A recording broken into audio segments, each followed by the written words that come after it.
Welcome student on online class for subject physics.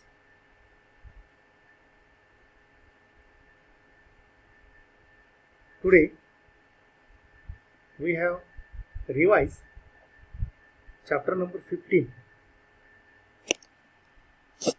structure of atom and nuclei, and we revise some points.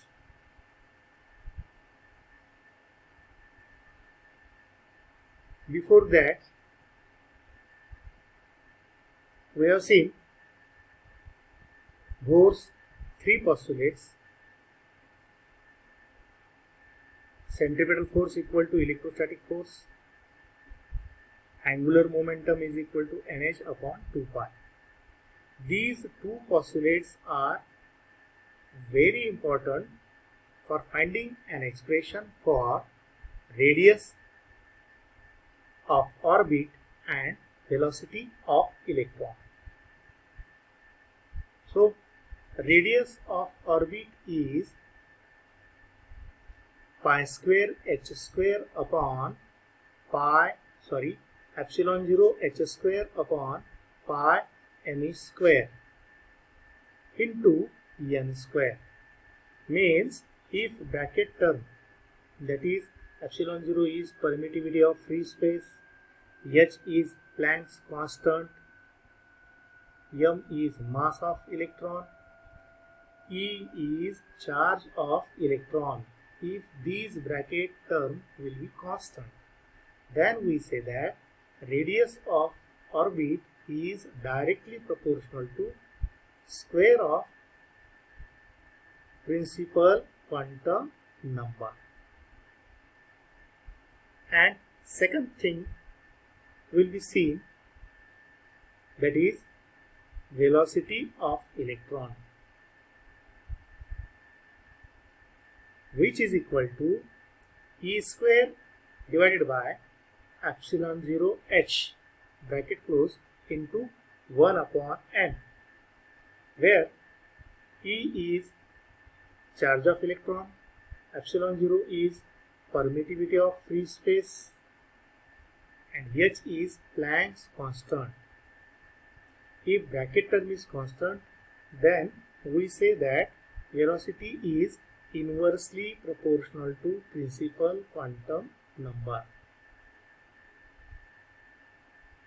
We remember that the values of epsilon 0, that is permittivity of free space, is 8.85 into 10 to the power minus 12 Coulomb square per Newton meter square.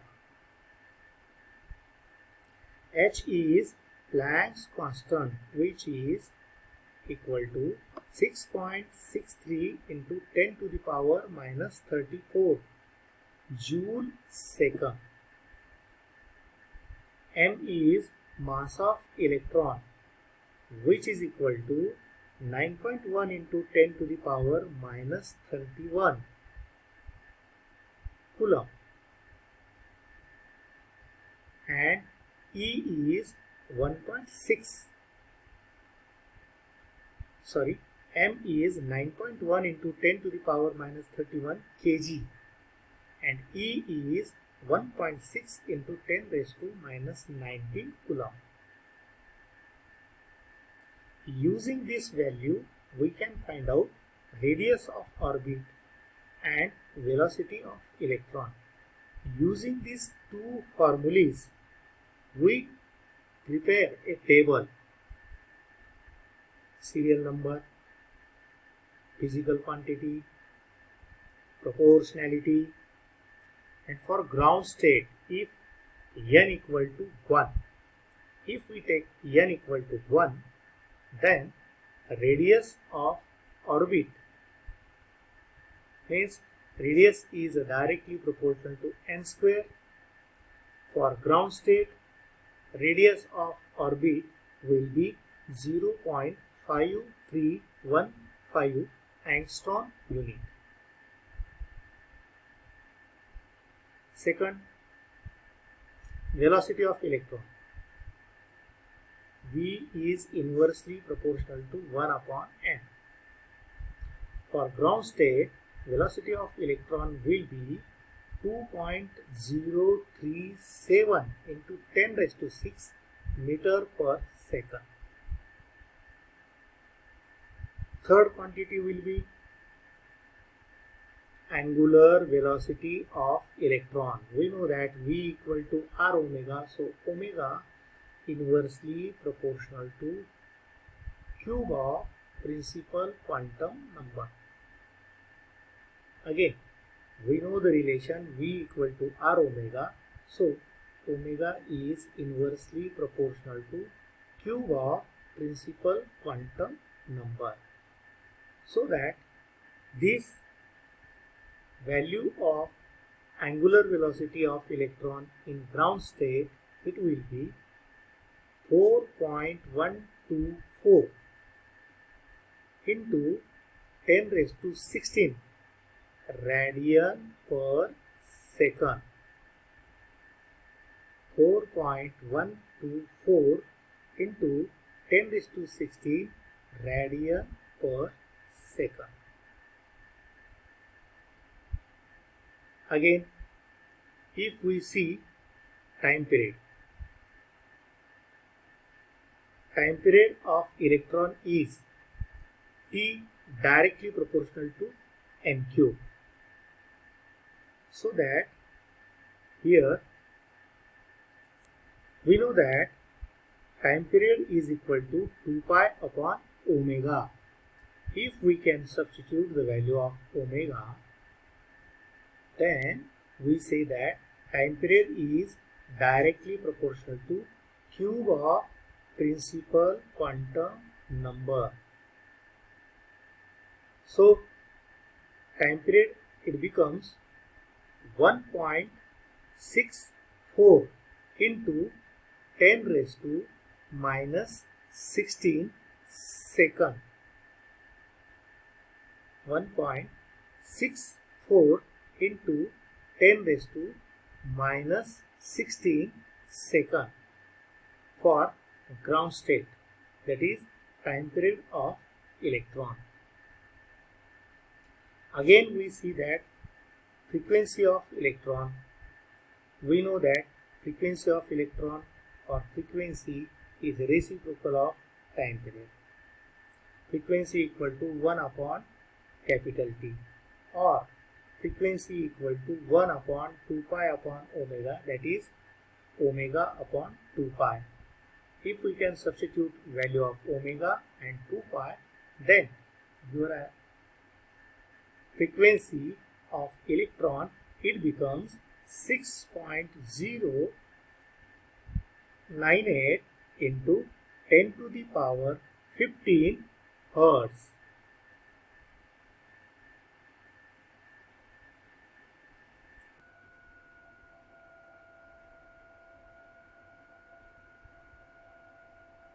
So that we know current of electron is equal to charge upon time.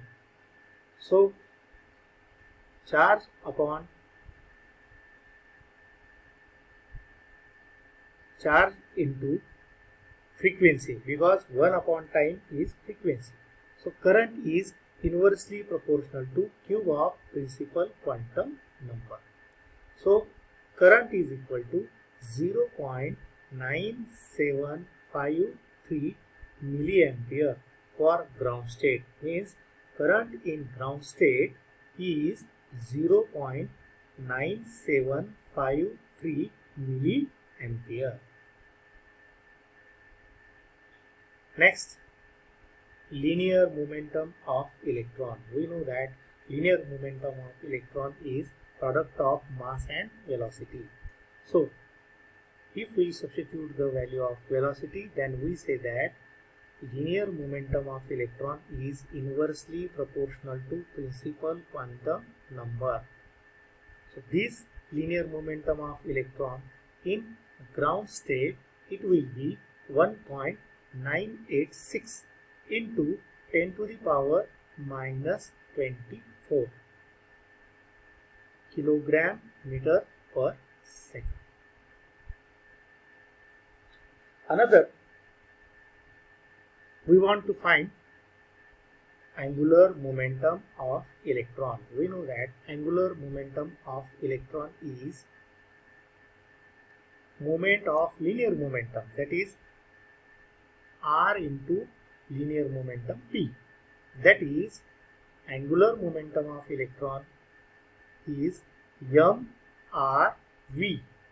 If we substitute the value of v, if we substitute the value of r, then L equal to nh upon 2 pi. So that angular momentum is directly proportional to principal quantum number.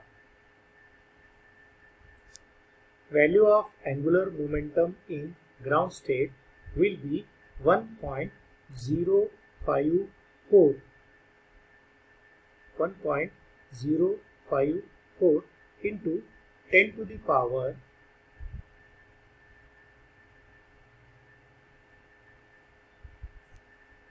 so here 1.054 into 10 to the power minus 34, but in this table here 10 to the power minus 34 will not show due to some mistake, but you can correct.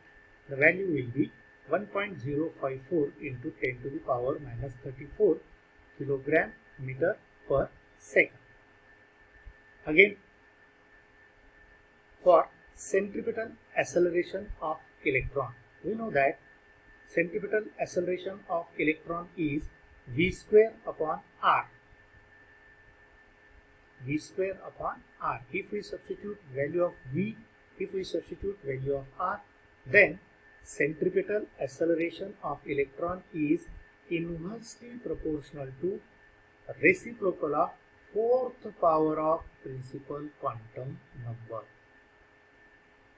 So that in ground state, centripetal acceleration of electron will be 8.954 into 10 to the power 22 meter per second square.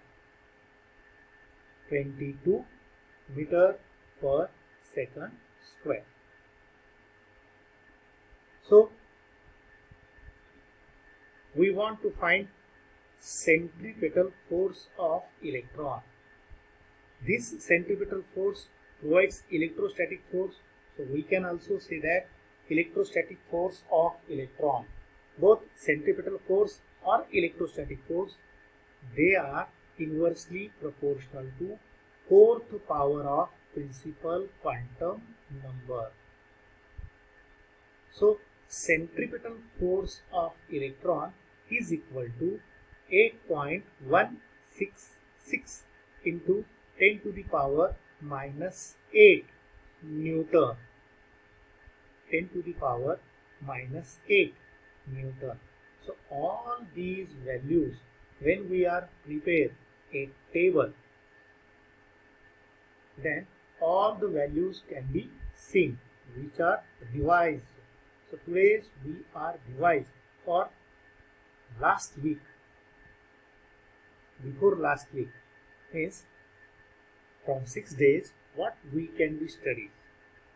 Okay, if we can understand the value of first orbit, then we can find out value of second orbit or value of third orbit, value of fourth orbit, many another different orbit. So we can find out, we can solve all the problems. Next revised part and next topic will be seen in next video.